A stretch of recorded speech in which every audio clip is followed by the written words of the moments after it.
اللہ من الشیطان الرجیم بسم اللہ الرحمن الرحیم۔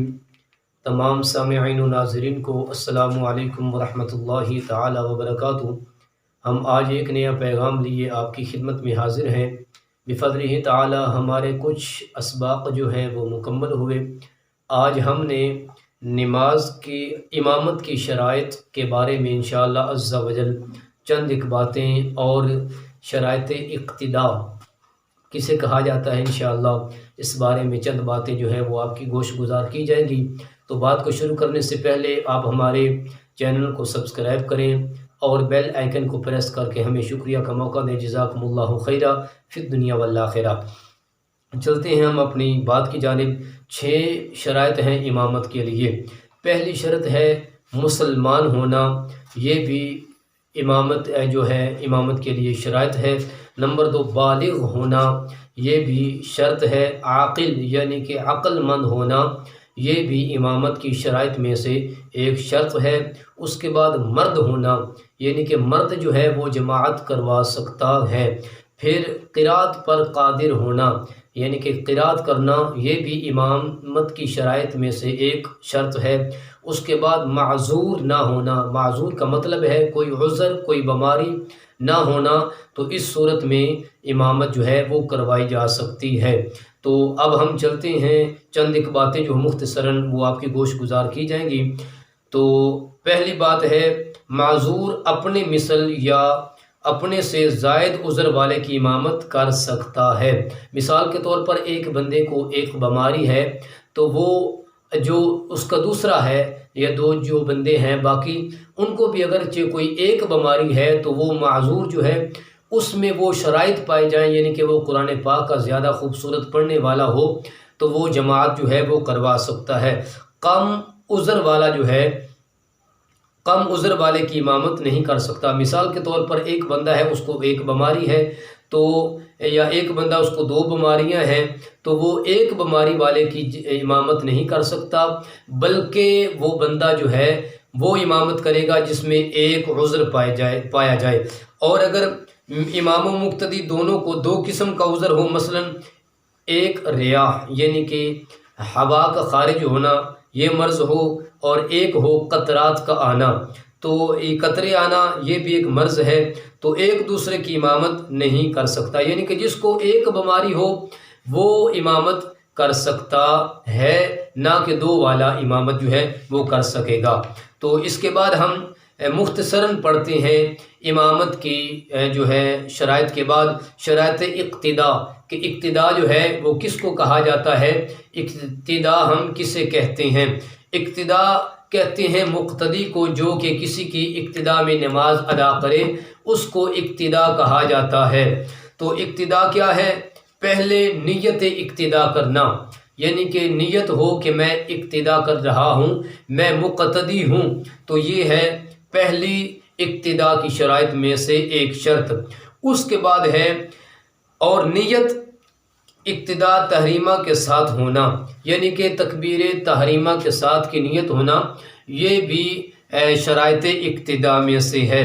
اس کے بعد امام اور مقتدی کا دونوں کا ایک ہی مکان میں ہونا، یعنی کہ یہ نہیں ہے کہ امام ایک حصہ میں ہے مقتدی دوسرے میں ہو، البتہ بلائی حصہ ہو یا نیچے والا حصہ ہو، تو نیچے والا حصہ پر ہو گیا ہے تو مقتدی جو ہے وہ بلائی حصے میں نماز ادا کر سکتا ہے جماعت کے ساتھ۔ اس کے بعد دونوں کی نماز ایک ہو، یا دونوں امام اور مقتدی کی نماز ایک ہی ہو، جو نماز مقتدی پڑھ رہا ہے وہی نماز امام کی ہو، جو نماز امام پڑھ رہا ہے وہی نماز جو ہے وہ مقتدی کی ہونی چاہیے۔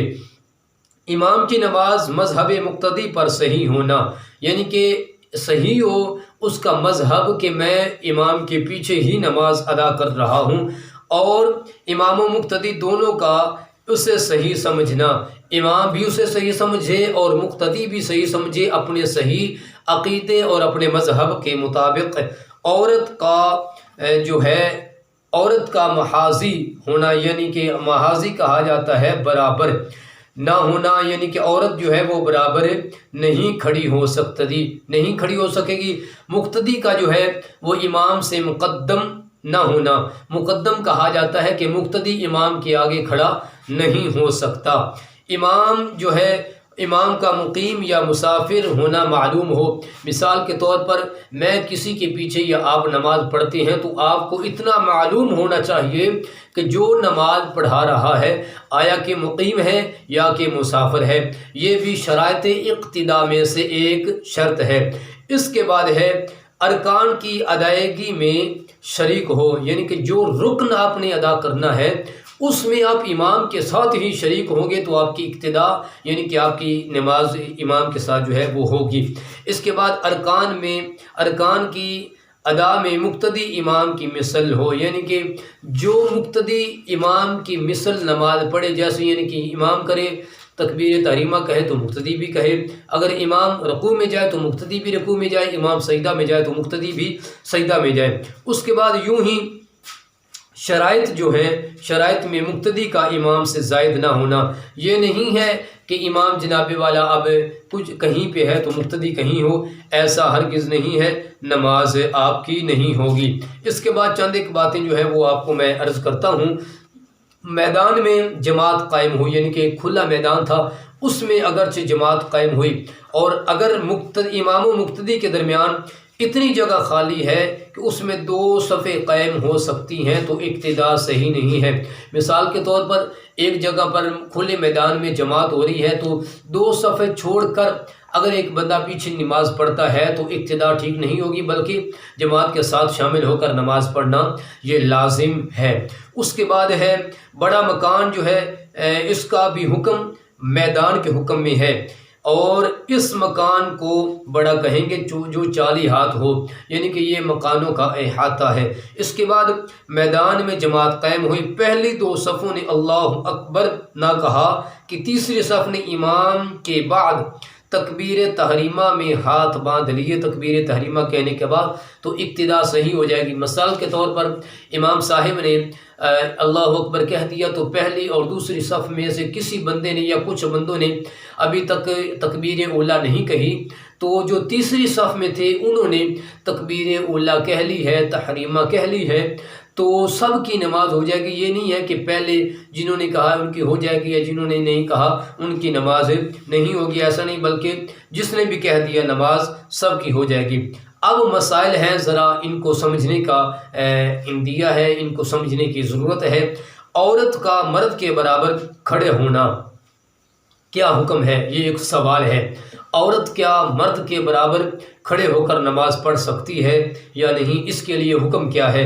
جواب اس کا یہ ہے، اس وقت عورت اگر مرد کے برابر کھڑے ہونا، اس وقت مرد کے لیے مانع اقتداء ہے، یعنی کہ وہ اس کی اگر ان دونوں کے درمیان کوئی بڑی چیز حائل نہیں ہے، اگر مرد عورت ایسے کھڑے ہو کر نماز پڑھتے ہیں، درمیان میں کوئی چیز نہیں ہے تو اقتداء جو ہے یہ صحیح نہیں ہوگی۔ اس کے بعد ایک عورت مرد کے برابر اگر ایک عورت کھڑی ہو کر نماز پڑھتی ہے تو 3 مردوں کی نماز جو ہے وہ جاتی رہے گی، 3 بندوں کی نماز ختم ہو جائے گی، ایک دائیں اور ایک بائیں جو ہے ان دونوں کی نماز، اور ایک جو پیچھے والا ہے اس کی نماز بھی جو ہے وہ ختم ہو جائے گی۔ اگر 2 عورتیں ہوں اور 4 مردوں کی نماز لے جاتی ہیں، یعنی کہ ان کی نماز جو ہے وہ ختم ہو جاتی ہے، تو اب یعنی کہ ہمیں یہ بھی پتہ چلا کہ عورت کے ساتھ ہم نے کیسے کھڑے ہونا ہے۔ ایک صف میں ایک طرف مرد ہیں اور دوسری طرف عورتیں ہیں، یہ مسئلہ ذرا ذہن نشین رکھیں۔ مثال میں آپ کو دے رہا ہوں، اگر ایک صف میں ایک ہی صف ہے جس کی لمبائی میں 50 یا 40 بندے کھڑے ہیں، تو ان 40 بندوں میں سے 20 عورتیں ہیں اور 20 مرد ہیں، اس سائیڈ پر مرد ہیں اور اس سائیڈ پر عورتیں ہیں، آیا نماز کی کن کی نماز ہوگی اور کن کی نماز نہیں ہوگی؟ سب کی نماز ہو جائے گی، صرف ایک بندے کی نماز نہیں ہوگی۔ وہ بندہ کون سا ہے؟ جو بندہ عورت کے ساتھ کھڑا ہوگا اس کی نماز نہیں ہوگی۔ بقیہ جو 19 بندے ہوں گے ان کی نماز ہو جائے گی۔ جو 20واں بندہ عورت کے قریب کھڑا ہے، عورت کے ساتھ کھڑا ہے، اس کی نماز نہیں ہوگی۔ یہ تھا ہمارا آج کا پیغام، تو انشاءاللہ ملتے ہیں کل ایک نئے پیغام کے ساتھ، تب تک کے لیے اجازت دیجیے۔ السلام علیکم ورحمۃ اللہ تعالی وبرکاتہ۔